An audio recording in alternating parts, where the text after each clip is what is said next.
Hi, my name is Shaquita Terry. I'm the CEO and founder of Forever 89 store, and this is my documentary.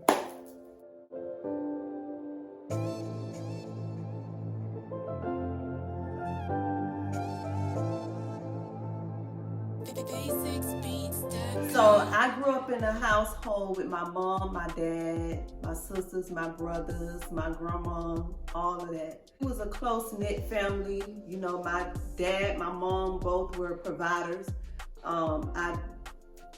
They worked hard and provided for us. My grandma, who's not here anymore, she also played a very big part in our lives and helping my mom and dad take care of us while they were at work. And yeah, school was actually great. I mean, I love school. I wasn't your typical child. Like, I used to love to go to school. A lot of you may or may not know I was a cheerleader, a dancer, a stepper, all of that. I really enjoyed doing that. I used to cheer for the park, Palmetto Raiders, Palmetto. And after that, when I went to high school, I made the varsity cheerleader team my first year in high school. Well, my mom was the enforcer. She was very, very, very, very strict. And I don't know, my mama was very strict. My daddy, he was kind of laid back. But you know what? Now, growing up in this world, you know, I feel like that shaped me into the person that I am, because had my mom not been as strict as she was, I probably would have been one of those females that just didn't care about anything. God knows where I would have been at right now. And I'm glad they brought me up that way. The hard time started for me. I got pregnant at 17. And it was kind of a disappointment to both of my parents, you know. But my mom, she was like, you know, hey, the baby here, so we gotta do what we gotta do. So after I got pregnant, you know, I stayed in the house. I was still in high school, 17 years old. That was my last year of high school. And I had the baby, and I believe he was 7 months when I moved out my mom's house. I moved out because I felt like it was time. You know, like you just feel, I wanted to be grown. I guess I wanted to be grown, because you know we always say, I can't wait till I'm 18. I can't wait till I'm 18. Yes, so when I turned 18, I moved out. When I moved out my mom's home, I moved into an apartment with my husband, well, my boyfriend at the time. And it was 1.5 bedroom, like literally, like, yeah. So I mean, it was over there. He called it the projects, but I don't know what the projects look like, so I can't say it was the projects. But my mama decorated that thing, and it wasn't like we was living in the projects. Okay, so yeah, to depend on somebody to take care of you, that was never me. Like, the only people I was comfortable with taking care of me was my parents. And for a man to take care of me, I was like, you know what, no, I have to go get my own. Like, I couldn't, it's not me. Like I said, I'm a go-getter. As a teenager, I always wanted to work. I always was this different. I was different. You know when you're different, you just feel it. And I always wanted to work. Like, my mom should be like, Queen, you don't need to work. You don't need no job. And I'm like, yes, I do. I want to work. So I snuck my social security number. Like, I need my card so I could apply for these jobs. And my first job was actually a summer job with Miami-Dade County. And I worked at the daycare with little kids, and I loved it. And then on from that, after that was finished, I got my first real job at Winn-Dixie, making $9 an hour. At how old? I was like 16 years old, something like that. $9 was actually a lot for me. Like, what?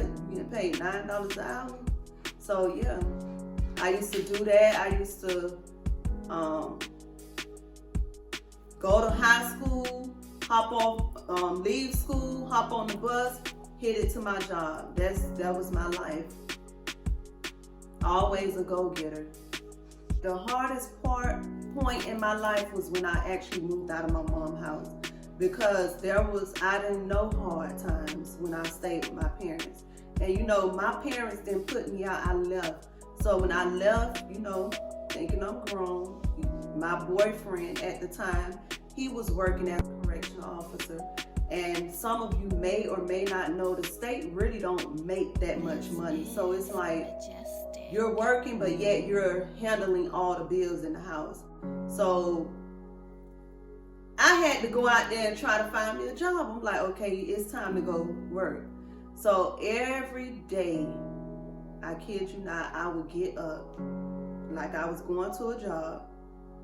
I would take him to work, go back home, put on my clothes, and go out there and try to find me a job.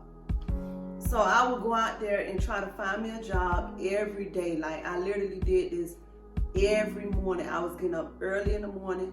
I put my baby on clothes, pick up my cousin, and we was out. And I was out here trying to find a job, like every day. And you know what them people would say? Oh, we'll call you back. At that time, I had got my security license, so I was basically trying to find a security job.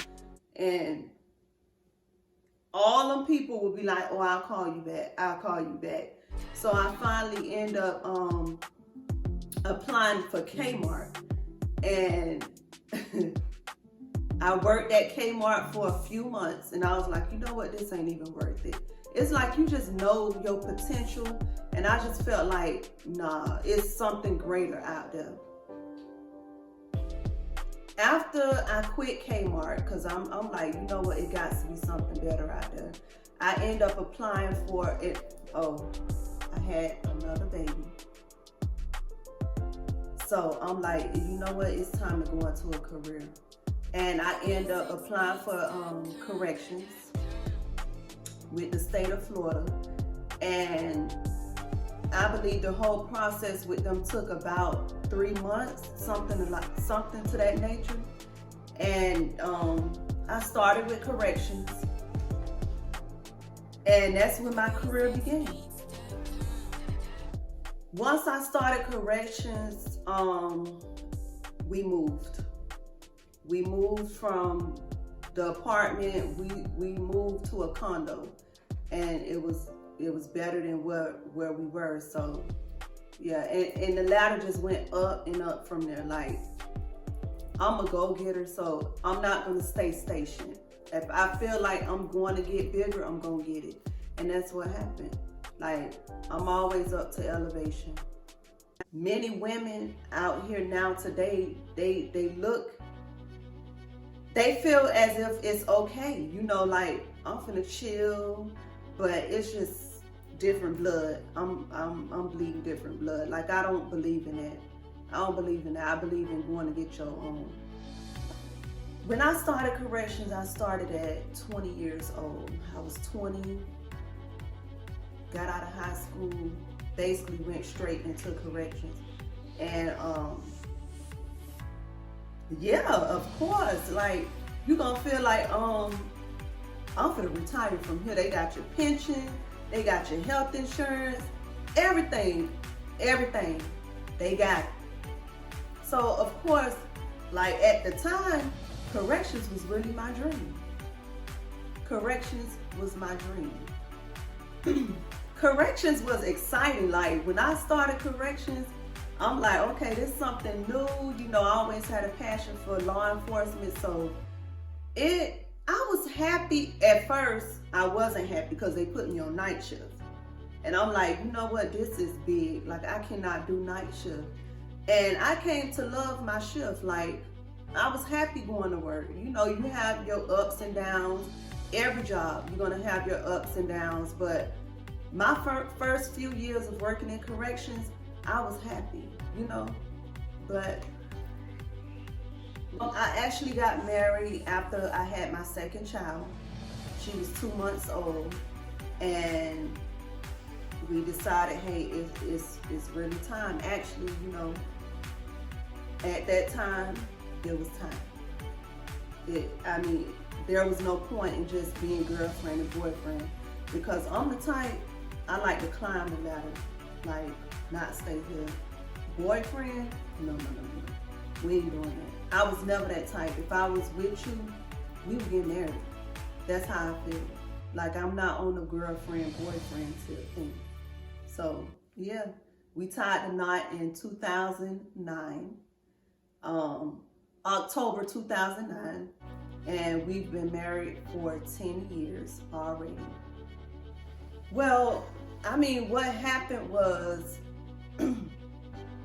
2014, I started doing vision boards, and I started getting back into reading more books, and my mind just opened up, like, you know, girl, you have more potential. Like, there's greater out there for you.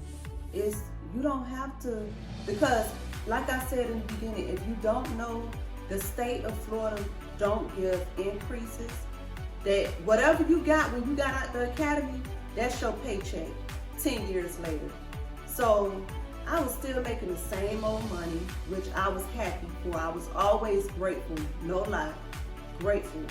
But I seen greater. I started doing these vision boards and visioning myself climbing that ladder that I'm talking about. Like, greater, elevating, leveling up. And something said, hey, you make more money, you can make all that come true. So I end up applying at another agency. It took me 3 months. I put that agency on my vision board the end of 2014, and it took me 3 months. And usually, no lie, it takes people almost 5 years to get this job, and it took me 3 months to get it. And they end up picking me up, and there it was. I was making more money, but it was just something in me like, girl, you could be doing better. I read a lot of books on the law, and I feel like those books opened my eyes to a lot of things. Like, a lot of people don't really believe in themselves. Like, sometimes it take that extra push. Like, you know you got it, but then you don't, how do you say it? You just need that extra push. I'm gonna keep it simple like that. And when I started reading these books, it started opening up my eyes to like different things. Like, literally, I started thinking of business plans. I started getting on the business mindset, because it's like this. No offense to anybody, but I'm sitting here and I'm fulfilling this, and I could be building my own. So I got to a point where I didn't really want to work for nobody. I'm like, okay, I could get my own business and do what I do to make this money. Like, and that's basically really what I got, what I'm on now. So, Forever 89 came into place. You know, one day I just said, you know what? I got to get this thing going. Because, you know, we some procrastinators. Well, I'm going to speak for myself. I'm a procrastinator. Like, sometimes I come up with ideas, but then again, it's like, I'll do it later. It'll be good. Then next thing you know, a year done passed by, and you sitting there, just keep going to that 9 to 5 working. So, you know, I said, it's time. It is time. So, I came up with Forever 89. And as you all may know, 89 is the year I was born. That is the year God said, I'm sending this star because you got to get to the people. And I'm here. So if you don't know, I love fashion, okay? If you're not following me on Instagram, you have to follow me at _ the Queen C. I love fashion. This is me. Fashion is me. And I'm just excited for my store. I just believe whatever you put your mind to, you can do it. Like, don't never let nobody tell you that you can't do it. It doesn't take an extreme amount of money to become something. You start from the ground and you work yourself up. That's how you succeed. You're gonna make mistakes, so don't go out there with the look of, oh, I'm not gonna mess up, or I'm finna, don't go out there with that attitude. Whatever you want in this lifetime, you can have it. If you have God in your life, you're gonna prosper. Don't worry about the haters, the naysayers. Don't worry about them, because it's always gonna be haters. Haters, if you don't have haters, you ain't doing nothing right. Okay, you got them, you're doing something right. So just keep a positive mindset on what it is that you really want to do in this world. And start writing it down. You start writing it down and you start getting up and going after your dreams. Because if you sit, it's gonna sit right there on that paper you wrote it on. So until you put everything in place, that is then when your dreams will start coming true. As I said before, you can follow me on Instagram at _ the Queen C. Forever 89 will be launching on February the 4th, 2020. 2020 is that year. Y'all get ready for my clothing line, because it's gonna be big. I have a collection within the clothing line that's called Royalty. And I feel like this. Sometimes we don't give credit to ourselves. Like, I just believe in King. You're a queen, he's a king. And them shirts gonna be big, I'm telling y'all. Just wait on it. Don't forget. www.forever89.com